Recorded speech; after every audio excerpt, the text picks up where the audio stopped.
ఆంధ్రప్రదేశ్ ముఖ్యమంత్రి నారా చంద్రబాబు నాయుడు గారు ఈరోజు పూతలపట్టులో ఒక కార్యక్రమంలో పాల్గొని అందులో భాగంగా ఆయన మాట్లాడుతూ కొంతమంది తెలుగుదేశం పార్టీ కార్యకర్తలతో ముఖాముఖి కార్యక్రమంలో భాగంగా గొడ్డలి పార్టీకి సంబంధించి జాగ్రత్త వహించాలని, ఏదైతే వాళ్ళు చేస్తున్నటువంటి ఆరోపణలన్నింటినీ కూడా చాలా బలంగా తిప్పికొట్టాలని చెప్పేసి స్థానిక పార్టీ కార్యకర్తల నుంచి రాష్ట్ర వ్యాప్తంగా ఉన్న కార్యకర్తలను కూడా పిలుపునివ్వడం జరిగింది. అయితే ఇదే అంశానికి సంబంధించి పూర్తి విషయాలు తెలుసుకోవడానికి మనతో పాటు ఉన్నారు ప్రముఖ రాజకీయ విశ్లేషకులు అంకమరావు గారు. సో నమస్కారం అండి. సో మొత్తానికి చంద్రబాబు నాయుడు గారు ఇటీవల జరుగుతున్నటువంటి రాజకీయ పరిణామాల గురించి వైఎస్ఆర్సీపీకి సంబంధించి మొన్న రోజున జగన్మోహన్ రెడ్డి ప్రెస్ మీట్ పెట్టి ఏం మాట్లాడాడో దాన్ని చెప్పకనే చెబుతూ ఏ విధంగా వాళ్ళు దాడి చేయడానికి సిద్ధమవుతున్నారు, దాడి చేస్తున్నారు, గొడ్డల పార్టీ అని చెప్పేసి ఏనే బహిరంగంగా మాట్లాడేసి వాటన్నింటినీ చాలా బలంగా తిప్పికొట్టాలని నేతలకి కార్యకర్తలకు పిలుపు దిశానిర్దేశం అయితే చేశారు. ఏమంటారు అంశం గురించి మీరు? చంద్రబాబు నాయుడు గారు పదే పదే ఇదే అంశాన్ని ప్రస్తావిస్తున్నారు.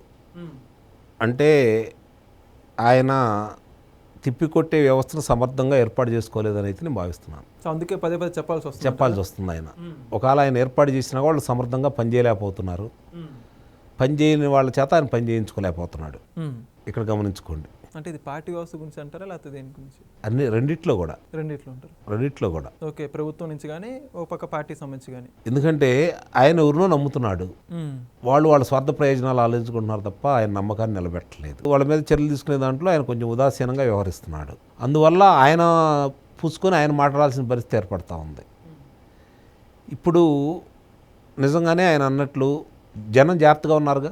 164 స్థానాలు మీకు ఇచ్చారు అంటే మీకేదో 89 ఇచ్చి వాళ్ళకి 86 ఇలేదుగా. 164 స్థానాలు మీకు ఇచ్చారుగా. అంటే ప్రజలు చాలా చైతన్యవంతంగా ఆలోచించే ఇచ్చారుగా. మరి ఇంక ప్రజల్ని ఎలా అంటారు మీరు? కార్యకర్తలు మాత్రం ఎలా అంటారు? కార్యకర్తల పోరాటమే కదా ఇది, మీ పార్టీ సభ్యుల పోరాటమే కదా ఇది. అంటే వాళ్ళ తప్పు లేదుగా. తప్పు ఏదన్నా ఉంది అంటే ముఖ్యమంత్రిగా మీది, మంత్రులుగా మీ సహచరులది, మీరు ఎన్నిక చేసుకున్నటువంటి శాసనసభ్యులది, మీరు పెట్టినటువంటి నామినేట్ పోస్టులు నియమించినటువంటి చైర్మన్లది, నామినేటెడ్ సభ్యులది అయింది. మరి వాళ్ళ గురించి వదిలేసి పాపం పద్దాగులు ప్రజల మీద ఎందుకు మాట్లాడతారు? ఇది ప్రజలు కూడా అంత తృప్తికరంగా లేరనే విషయాన్ని గ్రహించాలి. కారణం ఏంటంటే వాళ్ళు చేయాల్సిన పని వాళ్ళు చేశారు. మీరు చేయాల్సిన పని మీరు చేస్తే ఇవన్నీ గొడవలు లేవు కదా. ఎందుకు మాట్లాడతారు వాళ్ళు? ఏ ధైర్యంతో మాట్లాడుతున్నారు? ఏ ధైర్యంతో దాడులు చేస్తున్నారు? ఏ ధైర్యంతో చంద్రబాబు నాయుడు గారిని ఈరోజు ఆయన అంత బహిరంగంగా విమర్శిస్తున్నాడు జగన్మోహన్ రెడ్డి? మిగిలిన వాళ్ళు కూడా ఎందుకు అలా మాట్లాడగలుగుతున్నారు? మీరు ఉదాసీనంగా వాళ్ళని వదిలేయబట్టి. మీరు వాళ్ళు తప్పుడాళ్ళు అయితే చర్యలేయి. పదే పదే ఎందుకంటారు తప్పుడాళ్ళని? తప్పుడు పని చేసే వాళ్ళు ఎక్కడ ఉండాలి? జైల్లో ఉండాలి. మరి మీరు ఎందుకు జైల్లో పెట్టలేదు? ఎవరు అడ్డుపడుతున్నారు మిమ్మల్ని? ఇది ఈరోజు ప్రజలందరూ కూడా అడుగుతున్నారు. నేను కూడా అడుగుతున్నాను అదే మాట.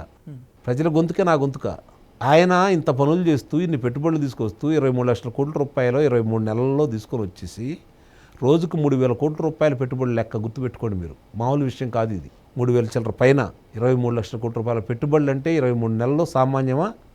భారతదేశంలో ఈరోజు వచ్చిన పెట్టుబడుల్లో 25.3% ఒక ఆంధ్ర రాష్ట్రాన్ని సంపాదించుకోగలిగిందంటే చంద్రబాబు నాయుడు గారు ముఖ్యమంత్రిగా ఉండబట్టి. మిగతా రాష్ట్రాలకు అసలు ఇంపాసిబుల్ ఆ నెంబర్ అనేది. మరి మీ వల్లే సాధ్యమైంది. మరి సాధ్యమైన దాన్ని, మీరు తీసుకొచ్చిన దాన్ని ప్రజలకి ఆ ఫలాలు అందాలి అంటే ఇప్పుడు ఈరోజు మాట్లాడారు. 95వ సంవత్సరంలో నేను సీఎంగా ఏ విధంగా ఉన్నానో మళ్ళీ అలాంటి ముఖ్యమంత్రి అని అన్నారు. ఇది మాటలకే పరిమితం కాకూడదు, చేతల్లో చూపించాలని ప్రజలు కోరుకుంటున్నారు. నేనేమనుకుంటున్నానంటే రేపు జూన్ 12వ తారీఖుకి 2 సంవత్సరాలు పూర్తవుతుంది కదా. ఈ లోపు వీళ్ళందరికీ కొంచెం అవకాశం ఇచ్చారు చంద్రబాబు నాయుడు గారు. సరిదిద్దుకోమని, సరిగ్గా ఉండమని, జాగ్రత్తగా చేసుకోమని అవకాశం ఇచ్చారు. మామూలుగా 100 తప్పులకి అవకాశం ఇచ్చాడు కృష్ణుడు శిశుపాలుడికి. మిగిలిన వాళ్ళకి ఇప్పుడు అందరికీ అవకాశం ఇచ్చాడు చంద్రబాబు నాయుడు గారు 2 సంవత్సరాలు. ఈ 2 సంవత్సరాలు పూర్తయిపోయిన తర్వాత నిజంగానే 95 నాటి ముఖ్యమంత్రి కావాలని మనస్ఫూర్తిగా కోరుకునే వాళ్ళ మొదటివాడిని నేను. ఆ రోజుల్లో ఆయన రాష్ట్రం కోసం, ప్రజల కోసం ఏ విధంగా సొంత పార్టీ నేతలు తెలగరేస్తే ఏం చేశాడో చూశాం కాబట్టి నిస్సందేహంగా మళ్ళీ అలాంటి చర్యలు కనుక ఆయన తీసుకుంటే ఇష్టారీతిగా చేస్తున్నటువంటి శాసనసభ్యులు కావచ్చు, నాయకులు కావచ్చు, ఎవరైతే ఏం చేస్తున్నారో వాళ్ళందరూ ఒళ్ళు దగ్గర పెట్టుకొని రాష్ట్రం కోసం పనిచేస్తారని అయితే నేనైతే భావిస్తున్నాను. ఆయన పదే పదే ఆవేదన చెందడానికి అది ఒక కారణం అయితే అయ్యి ఉండొచ్చు. నేను ఇంత చేస్తున్నాను, వీళ్ళు మన మాట వింటలేదు అని చెప్పని. చర్యలు తీసుకోవడంలో కొంచెం ఆలస్యం చేస్తున్నాడు కాబట్టి వాళ్ళు ఆ విధంగా ఉంటున్నారైతే నేను భావిస్తున్నా. ఇది వైఎస్ఆర్సీపీ పార్టీ వాళ్ళలో కాకుండా కూటమిలో ఉన్నవాళ్ళు కూడా చేసే తప్పుల్ని ఆయనకి శుద్ధి చూడనట్టు వదిలేస్తున్నారు కాబట్టి అయ్యే తిరిగి పునరావృతం అవుతున్నాయి. ఈరోజు ఎప్పుడో జైల్లో ఉండాల్సినటువంటి వైఎస్ఆర్సీపీ నాయకులు ఈరోజు కూడా బయటకు వచ్చి ఇష్టారీతిగా మాట్లాడుతున్నారంటే కారణం ఆలస్యం కావటం. అది న్యాయస్థానాలు చేస్తున్నాయి అంటే న్యాయస్థానాలు కాకుండా విచారణ సంస్థలు ఈరోజు మీరు నియమించిన వాళ్ళు అద్భుతంగా చేస్తున్నారు. మీరు నియమించిన వాళ్ళే మద్యం కుంభకోణం కావచ్చు, లేదంటే తిరుమల తిరుపతి లడ్డు విషయం గురించి కావచ్చు, జత్వానీ విషయం కావచ్చు, లేదంటే వంశీ విషయం కావచ్చు, సత్యవర్ధన్ కిడ్నాప్ చేసిన దాంట్లో వంశీ విషయంలో కావచ్చు, ఫాస్టర్ ప్రవీణ్ విషయంలో కావచ్చు, నిన్న అభినయ దర్శన విషయంలో కావచ్చు, ఇటీవల ఇప్పుడు ఎవరైతే ఎమ్మెల్సీ ఉన్నారు కదా దళిత అనంతబాబు విషయంలో కావచ్చు, అద్భుతంగా పనిచేస్తున్నారు పోలీసు వాళ్ళు. మరి వాళ్ళని తప్పట్టడానికి లేదు, మరి మిగిలిన సార్లు ఎందుకు జరగట్లేదు అలా? అంటే కొన్ని కేసులకే పరిమితం అవుతుంది యంత్రాంగం. అది కాబట్టి వాళ్ళని సరైన దిశగా నడిపించే విషయంలో ఎవరో అడ్డుపడుతున్నారు. వాళ్ళకు గనక ఒక్క నెల రోజులు ఆయన నమ్మిన అధికారులకి స్వేచ్ఛ ఇస్తే అద్భుతమైన ఫలితాలు చూపిస్తారు.